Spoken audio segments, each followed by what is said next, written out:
Malam itu langit desa Kalibening dipenuhi awan pekat, bulan menghilang seolah takut menatap sesuatu yang akan terjadi. Angin berembus kencang menerpa pohon-pohon bambu yang mengelilingi rumah besar Haji Mamun, seorang saudagar kaya yang akan menikahkan anak bungsunya, Ratna. Orang-orang desa sibuk menata tenda, memasang lampu gantung, dan mempersiapkan makanan. Namun suasana yang biasanya riang menjelang pernikahan, kali ini terasa ganjil. Burung-burung tak berkicau sejak sore, kucing dan anjing kampung menolak mendekat ke pelataran rumah Haji Mamun. Bahkan santri-santri dari pesantren Nurul Huda yang biasa membantu tak bersuara banyak. Mereka saling melirik takut, seolah menyimpan kegelisahan yang tak bisa mereka ucapkan. Kiai Fahrur, pengasuh pesantren sekaligus tokoh agama paling dihormati di desa itu, datang malam itu bersama dua santrinya. Wajahnya murung sejak menerima undangan pernikahan Ratna. Ia berdiri memandangi rumah besar itu cukup lama dari kejauhan sebelum akhirnya melangkah masuk. Ratna dikenal sebagai gadis yang sangat pendiam namun cantik luar biasa. Kulitnya putih bersinar, matanya tajam namun meneduhkan, dan tutur katanya lembut. Ia tak pernah menimbulkan masalah. Namun semua itu mulai berubah sejak 3 bulan lalu, tepatnya setelah ia pergi ke hutan belakang desa untuk mencari daun obat untuk ibunya. Sejak pulang dari sana, Ratna jadi lebih sering menyendiri, jarang makan, dan matanya seperti kosong. Tapi anehnya, semakin ia bersikap aneh, justru banyak pria dari berbagai tempat yang datang melamarnya. Termasuk Raffi, pemuda kota yang baru beberapa minggu ini muncul di desa dan tiba-tiba saja diterima menjadi calon suami Ratna oleh Haji Mamun. Padahal sebelumnya, Haji Mamun dikenal sangat selektif memilih jodoh untuk anak-anaknya. Kiai, saya merasa ada yang tidak beres dengan pernikahan ini, bisik Hasan, salah satu santri sambil memegangi tasbihnya erat. Kiai Fahrur menatap ke arah kamar Ratna yang tertutup. Aku juga merasakannya, Hasan. Sejak tadi malam aku mimpi buruk terus. Dalam mimpiku, aku lihat Ratna tidak berdiri di pelaminan, tapi di atas api, menari.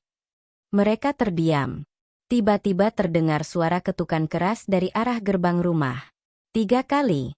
Tidak lebih. Suaranya seperti pintu kayu dipukul palu besi. Semua yang mendengar langsung terdiam. Tak ada yang berani membuka. Tapi suara itu kembali muncul, kali ini lebih keras. Sampai akhirnya salah satu penjaga rumah memberanikan diri untuk membukanya. Di luar berdiri seorang perempuan tua berbaju hitam, wajahnya keriput dan matanya putih semua. Ia menunjuk ke arah rumah dan berkata dengan suara berat, "Anakmu sudah bukan manusia. Jangan akadkan dia." Lalu perempuan itu jatuh dan menghilang seketika, di depan mata para saksi. Kejadian itu membuat geger malam itu. Namun Haji Mamun bersikeras bahwa semua ini hanya gangguan jin yang iri pada kebahagiaan anaknya. Ia memerintahkan semua orang untuk tidak membahas kejadian itu, dan menenangkan Ratna yang kini hanya duduk diam di pojok kamar, menatap kosong ke dinding, dengan tangan yang selalu gemetar. Kiai Fahrur memutuskan untuk melakukan salat istiharah malam itu. Dalam sujud terakhirnya, ia merasakan tubuhnya seperti ditarik masuk ke kegelapan. Di sana, ia melihat Ratna berlumuran darah, di sekelilingnya makhluk-makhluk tinggi kurus tanpa wajah menyeringai. Dan dari dalam tubuh Ratna, muncul wajah lain, tua, mengerikan, dengan tawa yang bergema. Kiai Fahrur bangun dengan peluh dingin membasahi tubuhnya. Ia tak bisa tidur semalaman. Ia tahu, besok pagi saat akad dimulai, sesuatu yang mengerikan akan terjadi. Tapi ia belum tahu apa. Ia hanya membawa serta kitab Manbawel Usul dan tasbih warisan gurunya, sebagai bentuk persiapan terhadap hal-hal di luar nalar manusia. Dan benar saja, pagi itu saat matahari belum naik tinggi, semua tamu sudah berkumpul. Raffi datang mengenakan jas hitam, tampak sempurna. Namun matanya merah seperti menahan kantuk atau sesuatu yang lebih gelap. Ketika Ratna keluar dari kamarnya, semua terdiam. Ia sangat cantik, lebih dari biasanya. Tapi kulitnya tampak pucat seperti mayat, dan ia berjalan tanpa suara, seolah tak menginjak tanah. Kiai Fahrur mulai membaca ayat-ayat pelindung perlahan dalam hati. Rasa dingin menyelimuti pelataran rumah itu, meski matahari bersinar terang. Lalu, saat penghulu mulai membacakan ijab kabul dan Haji Mamun bersiap menjawab, tiba-tiba Kiai Fahrur berdiri, mengangkat tangannya tinggi dan berteriak keras. Stop! Jangan dilanjutkan. Dia? Bukan. Manusia. Semua orang membeku. Penghulu menjatuhkan kitab nikahnya. Ratna memutar kepalanya perlahan ke arah Kiai Fahrur, dengan senyum lebar yang tidak manusiawi, dan matanya berubah hitam seluruhnya. Lalu terdengar suara, bukan suara manusia, tapi suara yang menggema seperti dari dasar bumi. Kau terlalu cepat menyadarinya, Kiai. Seketika suasana akad berubah menjadi neraka. Langit yang tadinya cerah mendadak gelap gulita, seolah ditutup awan pekat yang muncul entah dari mana. Angin bertiup kencang dan memadamkan seluruh lilin dan lampu gantung di pelataran rumah itu. Tamu-tamu panik, beberapa berteriak histeris, dan sebagian lain tersungkur karena tubuh mereka tiba-tiba terasa berat. Raffi, sang calon pengantin pria, berdiri mematung. Wajahnya pucat, matanya melotot namun tubuhnya tak bisa bergerak. Dari tubuh Ratna muncul aroma busuk seperti bangkai yang menguar kuat, membuat banyak orang muntah di tempat. Ratna, atau makhluk yang menyerupainya, tersenyum lebar, menatap Kiai Fahrur yang tetap berdiri tegak sambil menggenggam tasbih dan membaca ayat kursi tanpa henti. Sudah kubilang, dia milik kami sekarang. Ucap suara dari dalam tubuh Ratna, bukan dengan mulut, melainkan menggema dari dada dan perutnya. Suaranya berat dan dalam, seperti ribuan orang bicara bersamaan. Lalu tubuh Ratna mengejang, matanya berubah total jadi putih seperti kapas terbakar. Ia lalu terangkat dari tanah sejengkal dan terbang melayang ke tengah ruangan, tepat di atas panggung akad nikah. Para tamu terpaku, tak tahu harus lari atau tetap diam. Seorang nenek tua yang duduk di barisan depan pingsan dengan mata terbuka, mulutnya berbusa. Kiai Fahrur tahu waktunya tak banyak. Ia meminta Hasan, santrinya, mengambil air yang sudah ia doakan semalam. Dengan langkah tergopoh, Hasan menyiramkan air tersebut ke tanah di bawah tempat Ratna melayang. Terdengar jeritan keras, sangat panjang, disertai suara retakan kayu dan meledaknya dua lampu neon secara bersamaan. Tubuh Ratna jatuh menghantam lantai. Namun saat disentuh oleh ibunya, tubuh itu sudah tak bernyawa, dingin dan kaku. Tapi tiba-tiba, mata Ratna membuka perlahan, dan dari matanya keluar darah hitam kental yang mengalir deras. Haji Mamun berteriak histeris, memanggil nama anaknya. Tapi Kiai Fahrur menahan tangannya. Bukan Ratna, itu bukan anakmu lagi, katanya pelan. Tangisan pecah di mana-mana. Tapi dari tubuh Ratna yang rebah, muncul lagi suara-suara. Kali ini bukan hanya satu, tapi banyak. Suara perempuan menangis, suara bayi, suara pria tua mengerang. Semua itu terdengar dari rongga tubuh Ratna, seolah ada banyak makhluk tinggal di dalam sana. Kiai Fahrur menutup matanya. Ini bukan hanya satu jin. Ini sarang. Tubuh Ratna dijadikan rumah bagi mereka. Suara langkah terdengar dari arah belakang. Semua menoleh. Seorang wanita tua bertongkat berjalan masuk, matanya buta, tapi langkahnya yakin. Ia adalah Mbah Sirah, dukun tua yang tinggal di pinggir hutan dan dijauhi warga karena dianggap membawa sial. Tapi hari itu, ia datang tanpa diundang. Aku sudah bilang padanya jangan ke hutan itu. Tapi dia membandel, katanya lirih. Kiai Fahrur memandangnya dengan curiga. Hutan mana? Hutan belakang desa. Di sanalah Ratna membuat perjanjian. Ia ingin menyembuhkan ibunya, tapi tak tahu harga yang harus dibayar, jawab Mbah Sirah dengan mata kosong. Tiba-tiba dari mulut Ratna keluar bisikan lirih. Aku hanya ingin ibu sembuh, aku tak tahu mereka akan tinggal di tubuhku, aku tak tahu mereka akan membuatku menikah dengan jin. Semua terdiam. Suara itu jelas suara Ratna. Tapi hanya sebentar. Setelah itu tubuhnya kembali kejang dan menyeringai mengerikan. Kalian terlambat. Dia sudah milik kami. Dan suaminya sudah ada di sini. Lalu dari bayangan pohon di belakang pelaminan muncul sosok tinggi besar, hitam, dengan tanduk panjang dan wajah yang kabur seperti kabut. Matanya merah menyala dan tubuhnya tak menyentuh tanah. Raffi tiba-tiba berteriak keras dan tubuhnya menggeliat seperti kesetrum. Ia berjalan pelan ke arah sosok itu, seperti dirasuki. Kiai Fahrur segera membaca ayat-ayat ruqyah, tapi semakin keras ia membaca, semakin keras pula angin bertiup, membuat semua tamu memegangi kursi atau tiang tenda agar tak terhempas. Semua keluar. Sekarang, teriak Kiai Fahrur.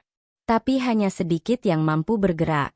Sisanya jatuh pingsan atau mengigau seperti kerasukan.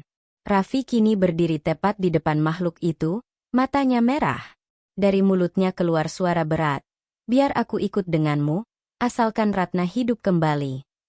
Kiai Fahrur segera menyiramkan air doa ke tubuh Raffi dan makhluk itu, tapi hanya membuat mereka mengerang sesaat sebelum akhirnya keduanya menghilang, lenyap. Hanya tersisa kain putih melayang di udara, lalu jatuh. Ratna terbaring dengan mata kosong. Tidak bernyawa. Tubuhnya tetap dingin. Namun anehnya, dari dalam kamarnya terdengar suara Ratna sedang menyanyi pelan. Lagu masa kecil yang biasa ia nyanyikan bersama ibunya. Tapi semua tahu, Ratna sudah mati. Suara itu bukan miliknya lagi. Dan malam itu, untuk pertama kalinya dalam sejarah desa Kalibening, seluruh warga sepakat bahwa rumah Haji Mamun dikosongkan dan dikunci. Seluruh acara pernikahan dibatalkan. Tapi bukan itu akhirnya. Karena keesokan harinya, seseorang menemukan bekas kaki berdarah di pelaminan, dan bunga melati yang sudah berubah hitam, seolah upacara itu tetap dilanjutkan, tapi bukan oleh manusia. Sejak hari itu, desa Kalibening berubah jadi tempat yang mencekam. Anak-anak dilarang keluar saat matahari mulai condong ke barat. Ternak-ternak banyak yang hilang dari kandang. Kadang warga mendengar suara seruling ditiup di tengah malam dari arah bekas rumah Haji Mamun yang kini dikosongkan. Dan parahnya, beberapa warga yang pernah datang ke sana diam-diam ditemukan dalam keadaan linglung, duduk di pojokan rumah masing-masing sambil menggumam pelan. Akadnya belum selesai, akadnya belum selesai. Kiai Fahrur memutuskan untuk melakukan sesuatu. Ia tahu bahwa jika ia tidak menelusuri asal-muasal makhluk itu, maka desa ini akan terus dihantui. Maka bersama dua santri terdekatnya, Hasan dan Wildan, ia mendatangi Embah Sirah. Perempuan tua itu kini tinggal di pondok reot dekat hutan. Matanya tetap buta tapi seolah tahu siapa saja yang mendekatinya. Kalian datang membawa takut dan penasaran. Duduk. Tapi jangan tanya, dengar dulu, katanya sebelum mereka sempat bicara. Embah Sirah mengeluarkan sebuah botol kecil berisi cairan hijau pekat. Ia membuka tutupnya dan meletakkan di tengah ruangan. Perlahan ruangan menjadi pengap. Ratna, bukan anak biasa. Ia lahir malam Jumat Kliwon saat bulan menghilang. Ketika ia lahir, dukun beranaknya mati 3 hari kemudian. Sudah ada tanda waktu itu, tapi tak ada yang mau percaya, bisik Embah Sirah. Tanda apa? Tanya Hasan pelan. Tanda bahwa Ratna lahir dengan 2 jiwa, jawabnya datar. Yang satu milik manusia, yang satu lagi, bukan. Kiai Fahrur terdiam. Matanya menatap dalam. Makhluk yang datang pada malam akad, apakah itu suaminya? Embah Sirah mengangguk pelan. 3 bulan sebelum hari itu, Ratna masuk ke wilayah larangan, hutan langit. Di sana tempat makhluk halus paling tua tinggal. Ada yang disebut sebagai lelaki dari ranting mati. Ia tak punya bentuk tetap. Ia hanya muncul jika ada manusia yang dengan rela membuka tubuh dan jiwanya untuk ditinggali. Wildan bergidik. Tapi kenapa Ratna? Kenapa dia? Embah Sirah menoleh, meski matanya kosong. Karena Ratna adalah jembatan. Ia bukan hanya perempuan. Ia adalah ruang. Dan tubuhnya dijadikan pelaminan antara 2 dunia. Kiai Fahrur menggenggam tasbihnya kuat-kuat. Lalu, Raffi? Siapa dia? Embah Sirah tersenyum tipis. Itu bukan manusia. Sejak awal Raffi datang, dia hanya bayangan. Penjelmaan dari makhluk yang ingin menikahi Ratna di dunia manusia. Saat akad dibacakan, itu bukan pernikahan biasa. Itu adalah penyatuan antara daging dan kegelapan. Hasan mulai menangis pelan. Lalu kenapa semua orang bisa tertipu? Karena Ratna sangat cantik. Jawab Mbah Sirah dingin. Kecantikan bukan hanya berkah. Ia juga kutukan. Banyak makhluk dari dunia lain menginginkan wadah seperti dia. Kiai Fahrur berdiri. Aku harus ke hutan langit. Aku harus mengakhiri ini. Mbah Sirah terdiam. Lalu mengangguk.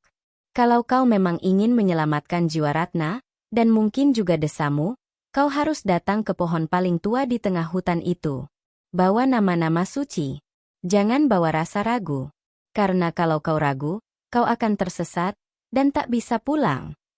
Malam itu juga, Kiai Fahrur dan dua santrinya memasuki hutan langit. Mereka membawa kitab, minyak wangi khusus ruqyah, dan doa-doa yang disiapkan sejak malam sebelumnya. Tapi belum 50 langkah masuk ke hutan, mereka disambut bisikan. Kembalilah, ini bukan urusan kalian. Lalu pepohonan di sekitar mereka mulai bergoyang pelan. Daunnya berdesir bukan karena angin, tapi karena sesuatu yang tak terlihat merayap di antara batangnya. Tiba-tiba Wildan berteriak. Tangannya dipegang sesuatu. Tapi saat mereka menoleh, tak ada apa-apa. Hanya bekas luka memanjang seperti cakaran di lengan kirinya. Mereka tetap berjalan. Sampai mereka tiba di sebuah tanah lapang. Di tengahnya berdiri sebuah pohon besar, tinggi menjulang, cabangnya seperti tangan yang menggapai langit.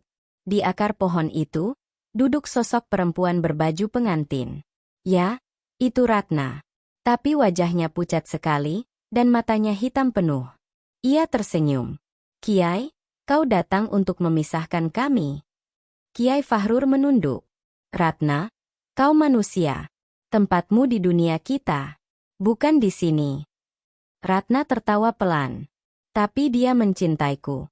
Dan aku, sudah jadi miliknya. Tiba-tiba tanah di sekitar mereka retak.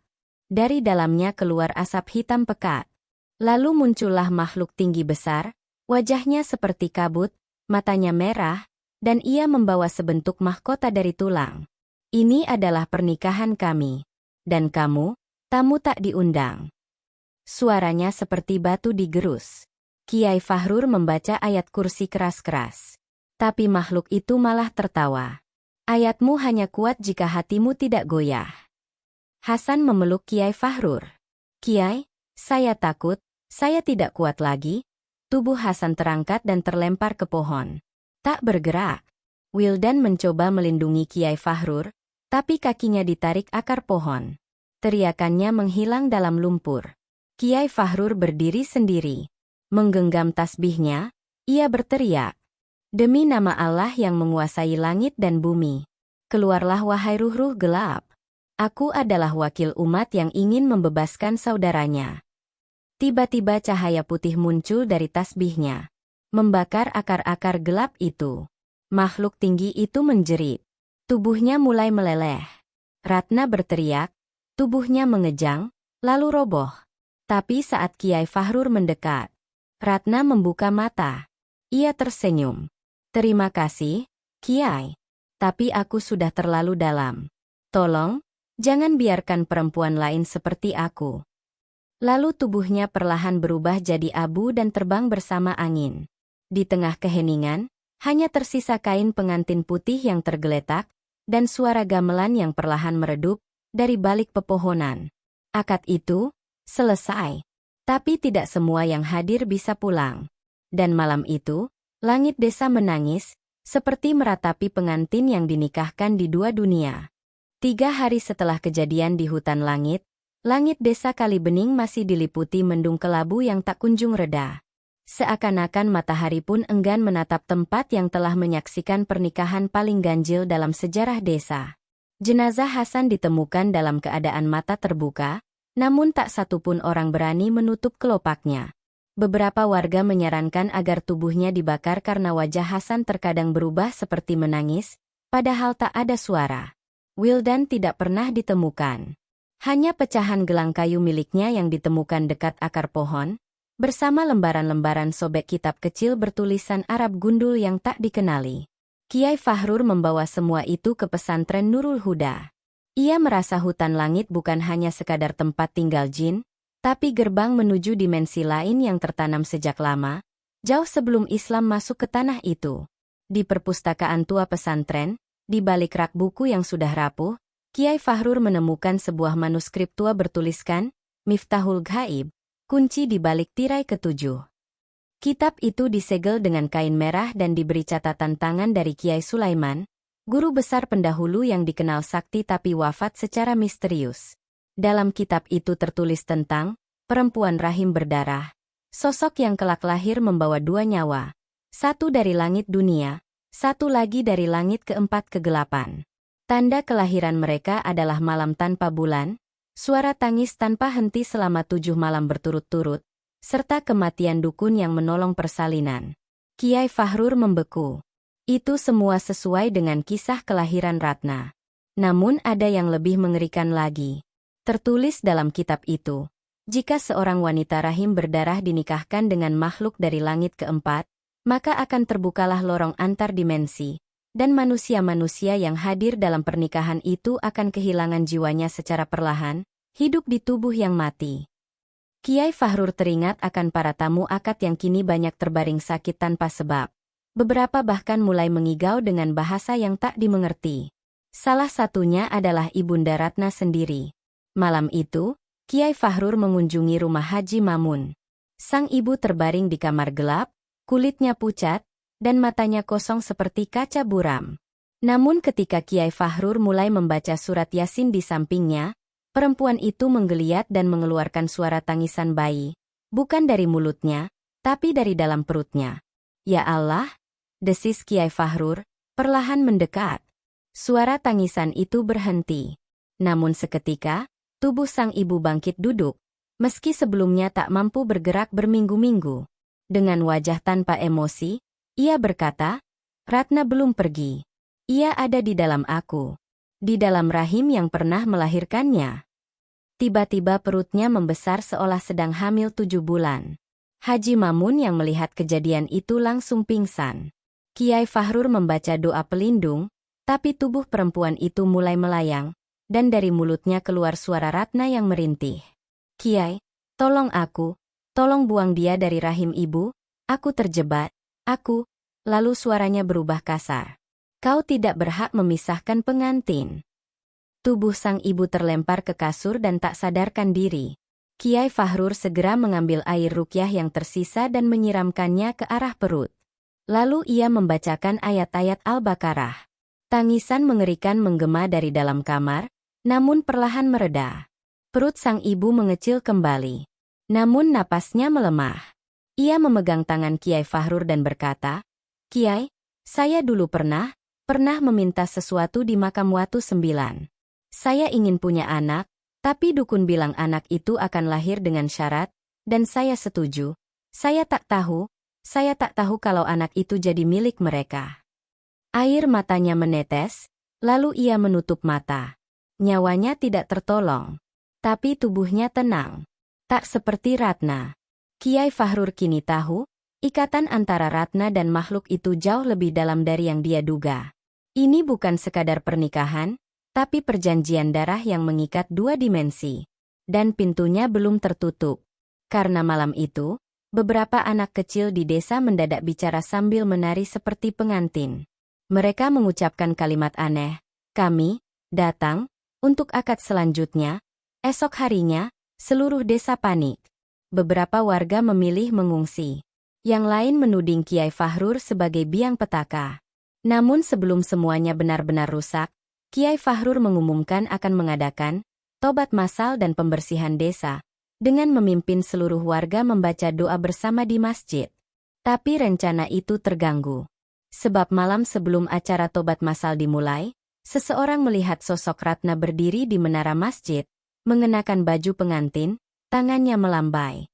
Dan di bawahnya, tersungkur tubuh seorang lelaki yang sempat melamar Ratna 2 tahun lalu. Mulutnya robek seperti dipaksa tersenyum lebar, dan di dahinya tertulis, "Dia milik kami." Darah masih mengalir dari telinganya, dan langit mulai turun hujan deras bercampur petir. Dalam sujud panjangnya malam itu, Kiai Fahrur berdoa bukan hanya untuk Ratna, tapi untuk seluruh keturunan Kalibening. Karena ia tahu, akad itu belum selesai. Dan jika tidak segera ditutup, akan ada pengantin lain yang dikorbankan. Mungkin dari anak-anak, mungkin dari siapa saja. Karena ikatan darah Ratna sudah menyebar melalui para tamu yang hadir, melalui bunga yang dihirup, makanan yang dimakan, dan melalui suara gamelan yang masih kadang terdengar dari rumah kosong Haji Mamun yang terkunci rapat. Namun setiap malam, lampunya masih menyala. Hari ketujuh setelah akad terkutuk itu berlalu, namun bayang-bayang mencekam masih menyelimuti desa Kalibening. Banyak warga jatuh sakit, dan anak-anak mulai berbicara dalam tidur mereka, menyebut nama Ratna sambil tersenyum aneh. Tapi yang paling membuat hati Kiai Fahrur tercerai-berai adalah saat menyadari satu-satunya santri yang tersisa, Wildan, mulai menunjukkan tanda-tanda keanehan. Meski tubuh Wildan tidak pernah ditemukan di hutan langit, entah bagaimana ia muncul kembali di halaman pesantren 3 hari lalu, berdiri diam di bawah hujan, mengenakan baju santri lengkap, namun wajahnya tanpa ekspresi. Saat ditemukan oleh pengurus pondok, Wildan hanya mengucapkan satu kalimat yang berulang-ulang. Sudah selesai, akadnya sudah selesai, tapi pengantin belum pulang. Awalnya Kiai Fahrur mengira itu efek trauma. Ia mencoba meruqyah Wildan, membacakan ayat-ayat pelindung, tapi tak ada reaksi apapun. Wildan tetap diam, tidur malam-malam dengan mata terbuka, dan mulai melukis di dinding kamarnya, gambar Ratna dalam gaun putih berdiri di antara api dan bunga melati hitam. Suatu malam, suara gamelan terdengar dari arah musala pesantren. Padahal musala itu telah kosong dan lampunya sengaja dipadamkan sejak kejadian Ratna. Kiai Fahrur yang sedang bermunajat terlonjak saat mendengar suara pintu kamarnya diketuk perlahan. Saat dibuka, di depan berdiri Wildan dengan mata merah seperti habis menangis. Kiai, saya sudah menikah, dia datang tadi malam. Akadnya di dalam mimpi saya, ada penghulu, ada gamelan, saya sudah suaminya sekarang. Kiai Fahrur menahan napas. Wildan, siapa yang kau maksud? Wildan tersenyum lebar, terlalu lebar. Ratna, dia sudah jadi istriku. Dia bilang kalau aku mau tinggal bersamanya, aku harus minum ini. Ia menunjukkan botol kecil berisi cairan hitam pekat yang berbau menyengat seperti daging busuk. Kiai Fahrur segera merampas botol itu dan menyiramkan air ruqyah ke tangan Wildan. Seketika tubuh Wildan bergetar hebat, lalu pingsan. Namun saat hendak dibawa ke ruang rawat santri, tubuh Wildan memberontak dan meloncat ke langit-langit kamar seperti tidak memiliki berat. Ia tertawa sambil berkata dengan suara bukan miliknya. Terima kasih telah menjadi wali nikahnya, Kiai. Sekarang giliranmu menerima mahar kematian. Lalu tubuh Wildan jatuh ke lantai, bergetar hebat, dan dari mulutnya keluar segumpal rambut panjang basah serta darah hitam. Tangannya mencengkeram lantai kuat-kuat sebelum akhirnya tak bergerak. Saat diperiksa, Wildan masih hidup, tapi napasnya lemah. Sejak saat itu ia tidak bisa bicara lagi. Namun setiap malam ia menggumam lagu pernikahan, dengan nada gamelan yang hanya dikenal oleh penduduk Kalibening. Kiai Fahrur tahu, ikatan itu sudah menyebar, masuk ke darah, ke mimpi, dan sekarang mulai menguasai kesadaran para korban. Ia kembali membuka kitab Miftahul Ghaib, mencari kemungkinan terakhir untuk memutus tali pengantin kegelapan itu. Dan ia menemukan satu bab tersembunyi yang ditulis dengan tinta merah. Upacara takfirul arwah, ritual pemutusan ikatan roh yang disatukan dalam pernikahan antara manusia dan bangsa gaib. Tapi syaratnya mengerikan.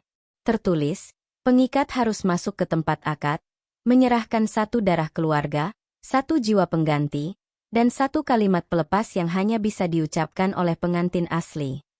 Kiai Fahrur menggigil. Itu berarti ia harus kembali ke rumah Haji Mamun, tempat segala kehancuran dimulai. Dan ia membutuhkan darah keluarga, yang kini hanya tersisa Haji Mamun, yang masih hidup namun kondisinya melemah karena terus-menerus mendengar suara Ratna dari cermin di kamarnya. Maka malam itu, Kiai Fahrur datang ke rumah tua itu. Pintu rumah terkunci dari luar, tapi seperti mengerti siapa yang datang.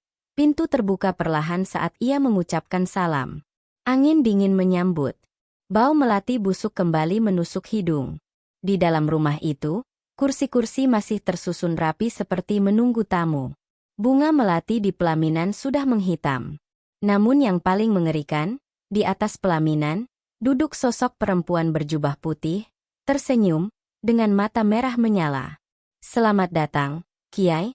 Akad belum selesai, kau datang tepat waktu. Kiai Fahrur menggenggam kitab Miftahul Ghaib erat-erat. Ratna, jika masih ada sisa hatimu sebagai manusia, tolong, keluarlah dari kegelapan ini. Jangan terus berada di antara dua dunia. Ratna berdiri, melayang pelan ke arah Kiai Fahrur. Aku tidak di antara dua dunia, Kiai. Aku adalah jembatannya. Dan malam ini, akad yang tertunda akan dilanjutkan. Tiba-tiba semua lampu padam. Gamelan kembali berbunyi dari langit-langit. Dinding rumah berubah menjadi kain putih, dan suara-suara mulai membacakan ijab kabul. Tamu-tamu tak kasat mata mulai bermunculan, bayangan, roh, makhluk dengan wajah tertutup kain kafan. Mereka duduk, menyaksikan. Dan Wildan muncul dari belakang, berjalan pelan, memakai pakaian pengantin pria. Matanya kosong. Di tangan kirinya, sebilah keris berlumur darah. Dia pengantin, aku suaminya, bisiknya. Kiai Fahrur membaca ayat kursi sekuat tenaga, lalu menancapkan keris doa ke lantai pelaminan. Cahaya putih menyilaukan meledak dari keris itu. Seluruh ruangan bergetar. Suara gamelan berhenti. Para tamu gaib berteriak, menghilang satu persatu. Ratna menjerit, tubuhnya meledak menjadi kabut hitam yang berputar-putar lalu tersedot masuk ke dalam cermin tua di belakang pelaminan. Wildan jatuh pingsan. Haji Mamun yang dari tadi duduk diam di kursi tamu akhirnya berteriak histeris dan menangis. Anakku, maafkan bapak, maafkan aku, tapi malam itu, upacara pemutusan berhasil. Rumah itu kembali sunyi. Tak ada suara, tak ada cahaya, tak ada gamelan. Hanya kitab Miftahul Ghaib yang kini terbakar pelan, seperti tugasnya telah usai. Namun, sebelum semua selesai, Kiai Fahrur menemukan satu goresan tulisan baru di pelaminan, yang tidak pernah ada sebelumnya. Tulisan itu berbunyi, belum semuanya selesai. Akad itu punya 7 bab. Ini baru 5, dan dari arah kamar atas, terdengar suara kaki melangkah, pelan, teratur, seperti mempersiapkan kedatangan pengantin baru. Suasana rumah Haji Mamun setelah pemutusan akad kelima masih dingin dan mencekam. Udara seperti berhenti bergerak. Langit di atas desa Kalibening tetap kelabu, meski hari telah beranjak siang. Namun hati Kiai Fahrur terasa lebih berat dibanding sebelumnya. Kalimat terakhir yang ia temukan tertulis di pelaminan membuatnya terguncang. Ini baru 5. Akad itu punya 7 bab. Ia menatap tangga yang menuju lantai atas, sumber suara langkah misterius malam sebelumnya. Langkah itu seperti penanda bahwa sesuatu masih belum selesai. Wildan, yang kini terbaring lemas di pesantren, sesekali menggigil dan mengigau nama Ratna sambil menangis, seolah mimpinya masih menyatu dengan realita. Beberapa santri mulai mengeluh mimpi buruk yang sama, berjalan di lorong panjang penuh cermin, di ujungnya Ratna berdiri, tersenyum, mengajak mereka menari dan mengucap akad. Kiai Fahrur mengunci diri di kamar selama 2 hari, menyalakan dupa, dan mulai memaksa dirinya masuk ke dalam tidur yang bukan sekadar mimpi, melainkan suluk jiwa. Ia membaca zikir tertentu, dengan niat menembus dimensi bawah sadar yang disebut dalam kitab Miftahul Ghaib sebagai Bab 7, Akad Cermin Jiwa. Dalam tidur panjangnya, Kiai Fahrur mendapati dirinya berdiri di tengah aula besar yang dindingnya seluruhnya terbuat dari cermin. Tapi tak satu pun cermin itu memantulkan bayangannya. Justru, dari cermin-cermin itu muncul sosok-sosok manusia yang ia kenali, Ratna, Hasan, Wildan, bahkan Ibunda Ratna yang telah wafat.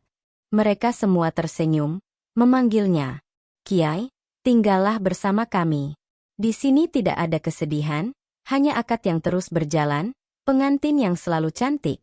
Dari cermin utama di tengah aula, muncul bayangan Ratna dalam gaun pernikahan merah darah. Di belakangnya, sesosok lelaki tanpa wajah namun memakai surban hitam berdiri tegak. Sosok itu adalah mempelai sesungguhnya, makhluk dari dimensi keempat kegelapan yang disebut Al-Mat'un, makhluk yang mencari pengantin dari jalur darah manusia. Kau telah menghentikan 5 bab. Tapi dua lagi tetap harus dilakukan. Jika tidak, ikatan itu akan menjalar keluar desa, dan dunia manusia akan jadi pesta kami. Suaranya menggema, menghantam dada Kiai Fahrur seperti pukulan palu. Apa yang kau inginkan dariku? Tanya Kiai dengan suara bergetar. Ratna maju perlahan. Kami butuh saksi untuk akad ketujuh. Kau satu-satunya yang belum menyerahkan namamu. Tiba-tiba tanah di bawah kaki Kiai Fahrur retak. Tubuhnya tersedot ke ruang kosong, jatuh dalam lorong cermin yang tak berujung. Saat membuka mata, ia terbaring di pelaminan tua, di dalam rumah Haji Mamun, namun suasana seperti bukan di dunia.